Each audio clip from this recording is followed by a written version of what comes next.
But again, if your meals are not on point, don't expect that your waist is going to come down or your waist is going to shrink.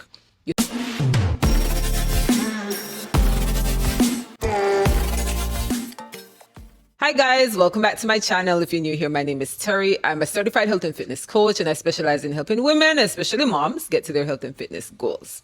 All right, so welcome to week 1 of my body recomposition. So I'll be telling you all what happened in my perfect week. No, it wasn't perfect.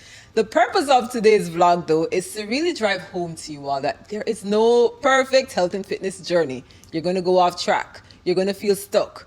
Things are just not going to go the way that you planned it.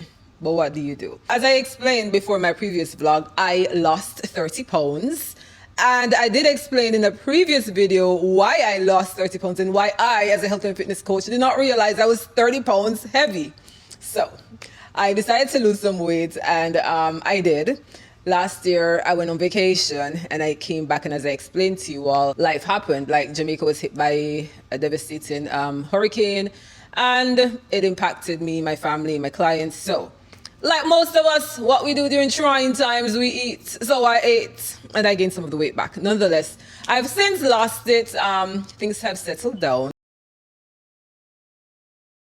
And now what I want to do is what I did last year, this time, a body recomposition, which just simply means shrink my waist some more, build up my glutes a little bit more and thicken my thighs. I'm not focusing on the scale. I'm good with being anywhere between 135, 140 pounds for my height. That's pretty decent. I am 5'3.5".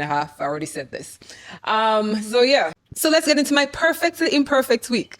I did explain my training split. If you didn't see, go watch the first video of the body recomposition. Monday is normally my leg days. Monday was day 1. So, I went all out. I got my bestest outfits together. I normally do that. So on the weekends, I get my stuff together, what I'm going to be wearing for the week. So I have no excuse. I don't know what to wear. I know what to wear. Everything is already laid out. I got my gym bag packed, everything washed, repacked in my gym bag, and meal prep, everything. Tuesday is upper body day. Normally I do a full upper body day, meaning I do pull and push. At the gym, I will normally do a whole lot of back work. Indirectly, I train arms. A lot of the workouts that you do to train your back, you are including your biceps indirectly. So I no longer need to program bicep work. A bit of shoulder, but I don't do chest anymore at the gym. For chest, I normally do push-ups, which I do almost every morning. So what I didn't say, I think last time, is every single morning I do Pilates to start my day, to get my body right. Like, don't talk to me until I've woken up about 1 or 2 hours, did my Pilates, had my coffee. Other than that, you don't want to talk to me, you don't want to know me, nothing. I need to get my mind ready, get my body ready. So I do Pilates in the morning first thing.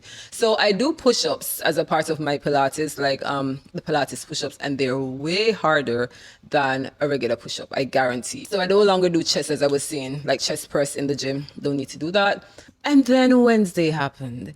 Now, this Wednesday was supposed to be my first Pilates glute focus day that would include hip thrust and stuff. So I would do that at the gym, because normally on Wednesday I do a reformer class. But the reformer is not necessarily fitting in with my goals right now. So I'd rather to do my own programming. However, my mama got sick.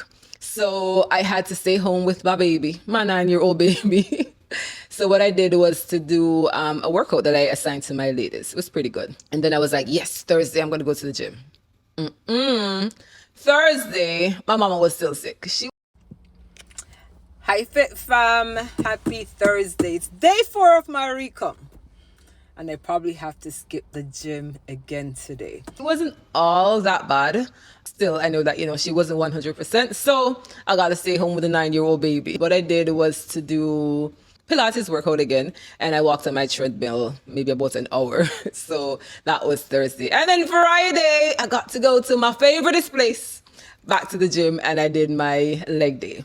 So yeah, that was it. Saturday is typically a rest day for me. So I programmed for myself a deep core strengthening workout that I have been doing every morning religiously. I assigned a workout to my ladies. If you're not in my program and you're trying to get your body right, you're missing out. But again, if your meals are not on point, don't expect that your waist is going to come down or your waist is going to shrink. You have to ensure that you fix your meals first. Ensure that you're staying hydrated. Ensure that you're being active. You got to drop body fat. I mentioned nutrition, that's gonna be key.